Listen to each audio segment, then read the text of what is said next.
Souleymani Baal ɓe ngurtini hono ɓokki Samba Guelajo ɓokkiti taw maayi ɓe jehi ɓe loofoy ɓokke aduna Allah kamɓe gandi to ɓe gaddoy ɓokki ɓe puti ɓokkikiɗo ɓokki Samba Guelajo wonnoɗo ɓe doosi ɓokkiki dartima wowri ɓe mbaɗi grillage ɓe tarni ƙabri o e ɓokkiki wonti place mo hitande fof kamɓe hay so en tinani eɓe mbaɗana ceerno Cheikh Souleymani Baal ziyara hay ko ɓooyani rawandeya ministére debbo culture Mauritanie najo o ari kay hayɗi o yaadi e gouverneur o e délégation mawɗo yaade to ɓabri Cheikh Souleymani Racine Baal to Tumbere Jigato ɗum waɗi ɗum ko jaayi Saydou Amadou enen fof mbiyenmo o jarama yo Allah yoɓmo liggey makko ko liggey fulɓe to liggey Fuutankoɓe fof woni kanko Cheikh Souleymani Baal kanko woni ceerno pendintunoɗo o kono kanko o wonani almami woni almami ko Abdoul Kadiri Kane nde o rutti e makko noon nde o ari ruttade e joom makko kanko Cheikh Souleymani Baal o wi yimɓeɓe ko somi ruttima mbaɗe almami kanko fuɗɗi almami inde nde mbaɗe almami o tawa o laamanta ko hoore makko o laamanta ko ɓiɓɓe makko o laamanto ko leydi ndi o laamanto ko hafeeri islam so tawi on mbaɗani ɗum so woni laamɗo mo wawi ronnude koreji makko caloɗi ɗum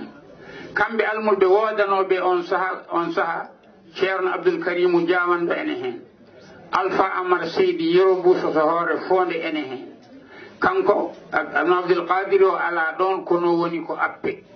ɓe mbaɗi commission ŋaji yo jaato sernaɓe fulɓe Fuutankoɓe ɓe cuɓo hen neɗɗo poto wonde almami noon Fuutankoɓe ne mbanno hen charɗiyeji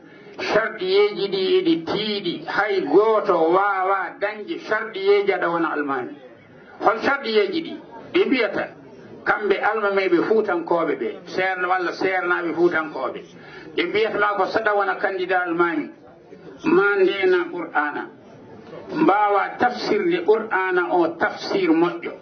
ndena deftere ne wiye risalatu ibn Abi Zaydin al-Qayrawani ndena deftere ne wiye Tuffatu ibn Asim ndena deftere ne wiye Mukhtasaru Khalil waɗi ko defte ɗiɗi tome 1 et 2 ma mbawa kuñoɗa ɗe ɗo defte e ko mbawɗa e arabe e ko mbawɗa e histoire e ko mbawɗa e grammaire e ko mbawɗa e ko wona ɗum saɗa huñi ɗeɗo defte nayyi an aɗa jogui haqqe wonde candidat almami sa huñaki ɗeɗo defte an ɗum noddanima ɗiɗo sharɗiyeji ɗiɓe mbannoɗi kala bawnoɗo ɗum zamanu meɗen goɗaɗo hande o mawɓe meɗen Fuutankoɓe jeenoɓe toroɓe mbawi enen hande laabi 120 hay goto e meɗen huñaki Lakhdari saka huño Cheikh Khalil kamɓe ɓe kuñi ɗeɗo defte kamɓe fof ɓe neli délégation ŋaji yo jaato sernaɓe to woodi yaaɓe hen appe jindere almami Abdoul Kadiri jeeya ko koɓɓillo ko bammakko suutino tawne ronki famodirde yimɓe ɗo koɓɓillo ɗo o fayi appe nani woni funnangue Kanel en to hedde lowre to wiyete to o jibina ko toon o jangi ko toon o wawi jangde Fuutankoɓe cumbimo kanko almami Abdoul Qadir Kane yo won almami Fuuta o jaaɓi o woni almami Fuuta nde o woni almami Fuuta nde Fuutankoɓe enen jobino capital o wonno ko Cilon ay o saaha joni radio goto nani Cilon to wiyata radio o ko Saldu Fuuta ko addanimo ruttade mo wiya noon ko Fuutankoɓe ko ɗon wonno capital mabɓe ɓe ƴeewi ko funnangue e hirnangue Fuuta to tuggito holto woni hakkude ko Cilon o ronki noon famodirde Cilon naame nde tawno koɓe hoddiɓe o fatiri administration makko koɓɓillo to woni wuro maɓɓe to o liggima golle noon mawɗe islam o waɗi hen ma won Fuuta ma won hedde jamaji ɗi ganduɗa ko 4 juma o waɗi hen almameɓe o waɗi hen jangguinoɓe o waɗi hen qadiji o waɗi hen fofof ɗum ɗo ko golle makko ɗe o waɗi kanko almami Abdoul Qadir e ko aɗino noon almami Abdoul Qadir e zamanu mo ambaraturiyata Ghana boni e perirde maali hetti diwan o yama won jotodiral wonno hakkude meɗen enen fuutankoɓe e ambarapouriyeti maali on saaha ko soninkoɓe gonno eɓe mbawi jangde on saaha laamu mali ngu neldi sernaɓe e jangguinoɓe e qadiji to fuuta meɗen to ɓen gari e meɗen ko soninkoɓe so tawi a yiiɗi andude holi kamɓe duttatoɗa koye jettoɗe meɗen enen fuutankoɓe eɗen jogui yetteteɓe keɓe saafo tuuɓe tambadou sumare korera konte ɗeɗo jettoɗe e talla très bien ceerno hamme baba ko hen jeeya e talla e gasama ɗeɗo jettoɗe ko jettoɗe soninkoɓe neldanoɓe yo ngar jangguina enen fuutankoɓe ɓe gontori haal pular en ɓe gontori torobɓe ɓe gontori sernaɓe e dukke ko hen jeeya sa ruttima e galleji mabɓe hayso waɗe mabɓe nattuɓe janggude asli o ɓe gonno ko sernaɓe gonɗen hen sernaɓe woni ɗeɗo jettoɗe ko jettoɗe ne ganduɗa ko soninkoɓe ha joni koye fuuta men o kamɓe fuutankoɓe kamɓe goni yaaɓe to jogori wonde fuuta jaloto ko fuuta yetteteɓe jallo kamɓe ɓen ɗon fuuta jalo kamɓe ne ɓe cakti islam ɓe gaddi diine islam o ene feewi mi yi ko winda ɗo ko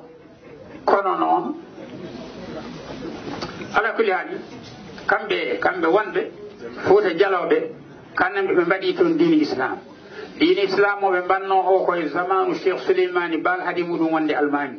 yeehi toon ƴeewoyde holno ɓe liggorto addi nde ɓe kepti laamu ngu kamɓe fuutankoɓe ɓe yembi hen laamu wonnoɓe to fuuta jalo to eɓe mbaɗi yimɓe anduɓe no feewi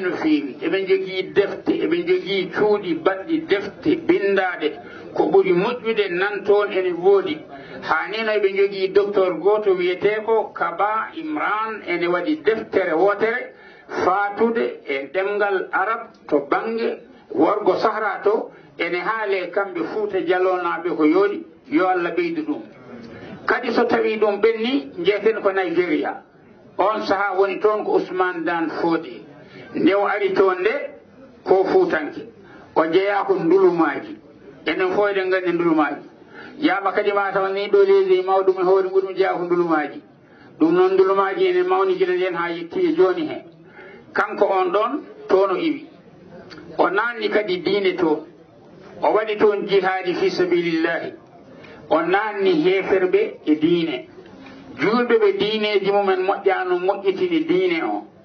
eɓe keddi toon ha e saaha joni o koɓe sernaɓe kadi kamɓe gonno capital o wonno ko Sokoto Cheikh Oumarul Fouti nde o hajjoyi o arti ha Sokoto o ɗaccino ɗon lamɗo gadano o wasiyi ɓiyum jogorɗo lomtade ɗum o biyeteɗo Oumar ibn Saïd al Fouti so arti ko dewowo ɗo reslumo ɓiɗɗo debbo Cheikh Oumar arti ha yettiɗo Sokoto ɗo tawi lamɗo o yeehi ɓi lamɗo o wimo aha min babam ene wi sa ari ɗo yomi resde goto e ɓiɓɓe muɗum kanko Cheikh Oumar o neli e mawni ko biyeteɗo Ahmadou ene woni halwar yo ar tawamo Sokoto on ari tawimo to Sokoto to o wi ɗum min lamɗo o omo wasi yomi res ɓiyi ko omo jogui sukaɓe ɗiɗo an res hen goto min mi resa hen goto mawni ko o wi ɗum wonata ha darga daro o forsi mawni ko o resi hen goto on goto mo mawni ko resno o jibini Alpha Hashimiyu Tal ubbaɗo dow sahabaɓe to Madinal Munawwara woni kanko Cheikh Oumar ibn Saïd al Fouti o resti hen ɓiɗɗo goɗɗo eɗen gandi Cheikh Oumar holi kañum Cheikh Oumar noon gandon wawde ɗum jangde ala mo foti wawde jangde kam e enen fuutankoɓe sa yiɗi mbiya hade Cheikh Oumar Fouti arde en meeɗani dañde hono Cheikh Oumar al Fouti ko Cheikh Oumar yeehi ko en cuwa dañcude hono Cheikh Oumar al Fouti kadi gaddirta Cheikh Oumar al Fouti ene wawi jangde deftere makko wiyetede Safinati Saada deftere Safinati Saada ne jogui fuɗɗode fuɗɗino ɗum adan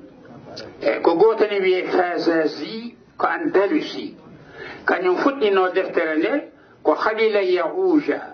بالمحصب وانزلا ولا تبغيا عن خيفه متحولا فأكرم به معنى تحراه منزلا أحق عباد الله بالمجد والعلا نبي له على الجنان مبوه بيتير ابن محيب جاءكو هد صحراء هد مروكتو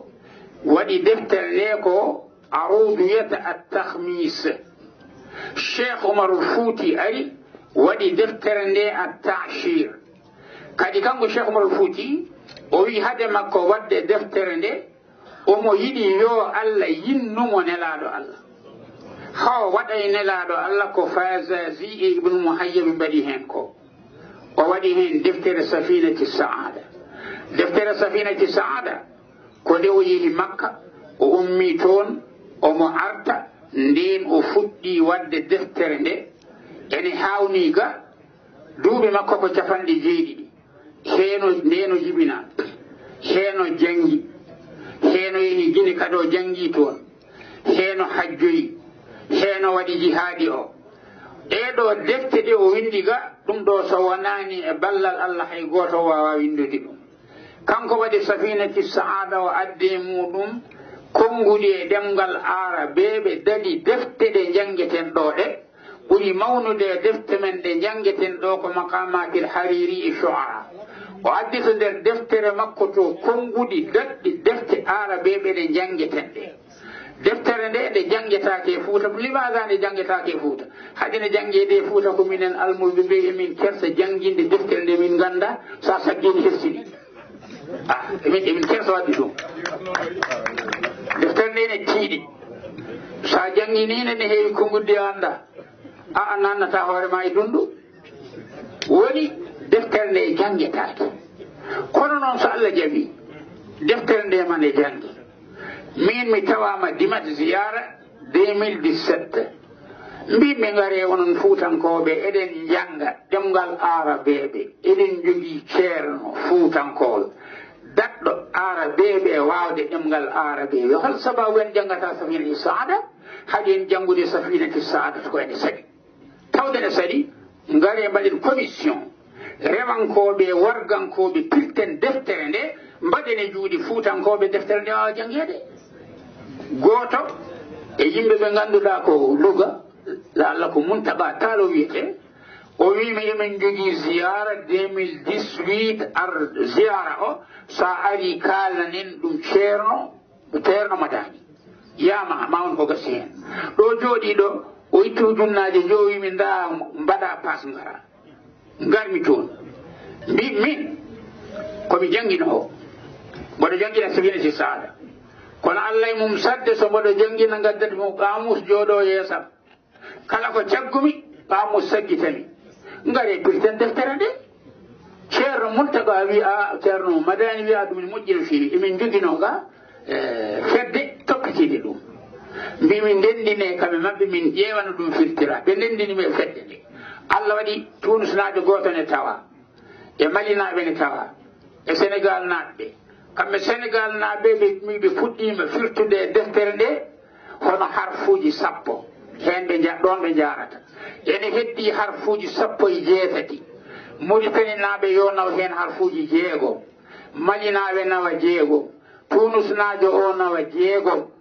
2019 min gartira ko min jogori liggade ko fewne waɗe deftere nde sharhine min mbaɗiri hono noon min cuɓimi hen on saaha min hen jeeyami Boun Oumar Ly hen jeeya Mamadou Malick Ba to mban ko hen jeeya ceerno Madani watti hen Mouhammad Al Kamil Baro ɓi ceerno Ndiaye Baro to Nouadhibou o watti hen sukaɓe ɗiɗo kellinaɓe on wiye Mouhammadou o yene wiye Ahmad min jogino ɗum mone mabɓe fof dokkumi ɗum hen harfu min liggi e 2018 o min gayni komin ponno wadde ko min nawti ɗum 2019